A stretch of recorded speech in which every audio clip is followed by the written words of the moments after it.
എങ്ങനെയാണ് വീഴ്ച വന്നത് എന്ന് നമുക്ക് എണ്ണി തന്നെ പറയേണ്ടതുണ്ട്. എങ്ങനെയാണ് ഈ ദുരന്ത നിവാരണ അതോറിറ്റിക്കും ജില്ലാ ഭരണകൂടത്തിനും വീഴ്ച സംഭവിച്ചിരിക്കുന്നത് എന്ന് ഒന്ന് പരിശോധിക്കുകയാണെങ്കിൽ ഈ സംഭവം നടക്കുന്നത് ഒരിക്കൽ കൂടി ഓർമ്മിപ്പിക്കുന്നു.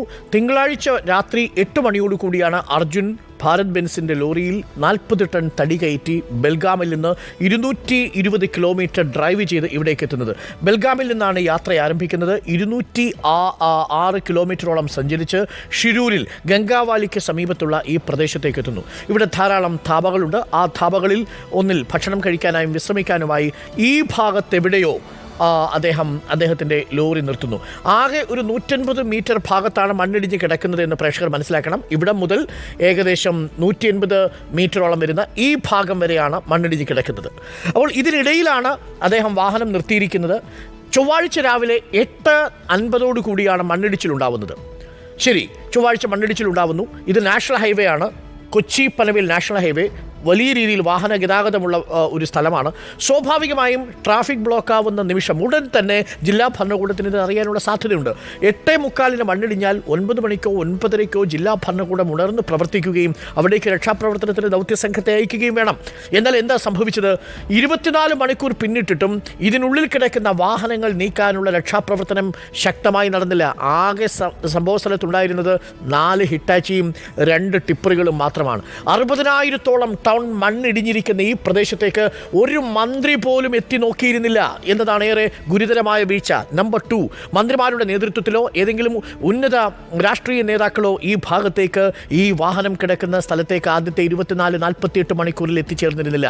വീഴ്ച നമ്പർ 3, അപ്പോൾ ആദ്യം ഈ റോഡ് ബ്ലോക്കായ വിവരം അറിഞ്ഞിട്ടും കൃത്യമായി ദൗത്യസംഘത്തെ നിയോഗിക്കാൻ ജില്ലാ ദുരന്ത നിവാരണ അതോറിറ്റി യോഗം ചേരുകയോ തീരുമാനമെടുക്കുകയോ ചെയ്തില്ല. നമ്പർ 2, ഇവിടേക്ക് ബന്ധപ്പെട്ട ഒരു ഉദ്യോഗസ്ഥനോ രാഷ്ട്രീയ നേതാവോ ആ സമയങ്ങളിൽ ആദ്യത്തെ 48 മണിക്കൂറിൽ എത്തിച്ചേരുന്നില്ല.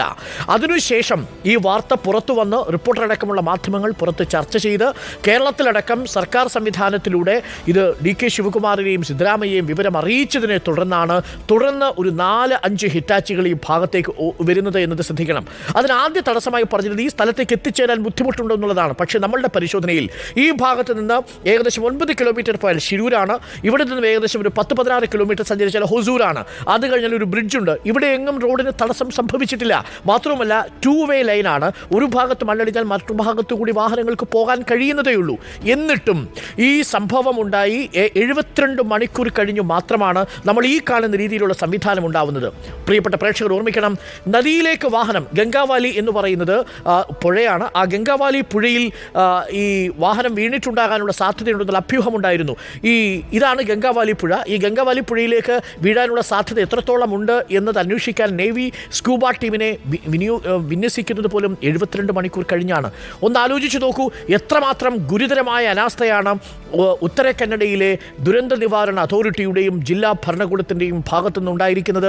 ആദ്യത്തെ വീഴ്ച ഈ റോഡ് ബ്ലോക്ക് ആയതിനു ശേഷം കൊച്ചി പനവേൽ പോലെ ഒരു വലിയ നാഷണൽ ഹൈവേയിൽ ഷിരൂർ ഭാഗത്ത് മണ്ണിടിച്ചിലുണ്ടായി റോഡ് ഗതാഗതം തടസ്സപ്പെട്ടിട്ട് ആദ്യത്തെ 24 മണിക്കൂർ കേവലം 4 ഹിറ്റാച്ചിയും ടിപ്പറും കൊണ്ടുവന്ന് അത് നീക്കം ചെയ്യാൻ വേണ്ടിയുള്ള വളരെ ലാഘവത്വത്തോടു കൂടി അതിനെ കണ്ടു.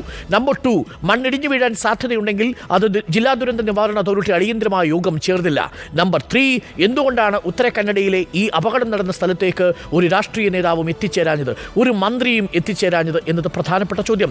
നമ്പർ 4, ഇതിന് ഗംഗാവാലി പുഴയിലേക്ക് കൂടുതൽ വാഹനങ്ങൾ വീണിട്ടുണ്ടാകാമെന്ന ആശങ്ക പടർന്നിട്ടും നേവി സ്കൂബ സംഘത്തെ ഈ ഗംഗാവാലിയിലേക്ക് വിളിക്കുന്നത് 72 മണിക്കൂറിന് ശേഷമാണ്.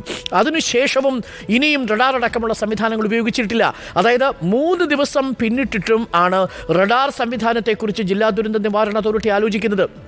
മെറ്റൽ ഡിറ്റക്ടർ ഉപയോഗിച്ചുള്ള പരിശോധന നടക്കുന്നത് ഇന്നലെ മാത്രമാണ് എന്നത് ആലോചിക്കണം. ചൊവ്വാഴ്ച രാവിലെ മണ്ണിടിഞ്ഞാൽ വെള്ളിയാഴ്ച മെറ്റൽ ഡിറ്റക്ടർ വെച്ച് പരിശോധിക്കുന്ന തരം വിചിത്രമായ ഒരു രക്ഷാപ്രവർത്തന ദൗത്യമാണ് ഈ ഉത്തര കന്നഡയിലെ ജില്ലാ ഭരണകൂടം എടുത്തിരിക്കുന്നതെന്ന് ആവർത്തിച്ചു തന്നെ നമ്മൾ പറയേണ്ടി വരും. അതുകൊണ്ട് തീർച്ചയായും ഉത്തര കന്നഡയിലെ ജില്ലാ അതോറിറ്റിക്ക് വലിയ വീഴ്ച സംഭവിച്ചിട്ടുണ്ട്. ഇതിന് കാരണക്കാരായ ഉദ്യോഗസ്ഥർക്കെതിരെ നടപടി നമ്മൾ ആവശ്യപ്പെടുന്നു. അത് ഉദ്യോഗസ്ഥർക്കെതിരെയുള്ള നടപടി ആവശ്യപ്പെടുന്നുണ്ട്. ആദ്യം നമുക്ക് ജീവൻ തിരിച്ചുപിടിക്കണം. പക്ഷേ രക്ഷാപ്രവർത്തനം ഇവരെ കൊണ്ട് സാധ്യമല്ലെങ്കിൽ ആർമി ഏൽപ്പിക്കണമെന്ന് കുടുംബം പറയുന്നതിനകത്ത് കാരണങ്ങളുണ്ട്. 5 വീഴ്ചകളാണ്, ഗുരുതരമായ വീഴ്ചകളാണ് ഉത്തര കന്നഡയിലെ ജില്ലാ ഭരണകൂടത്തിൻ്റെ ഭാഗത്തു നിന്നും അർജുൻ്റെ ജീവൻ തിരികെ പിടിക്കുന്ന കാര്യത്തിൽ ഉണ്ടായിരിക്കുന്നത്. ഉദാസീനതയാണ്. വേണ്ടത്ര രീതിയിൽ അലേർട്ടോടുകൂടി അവർ പ്രവർത്തിച്ചില്ല.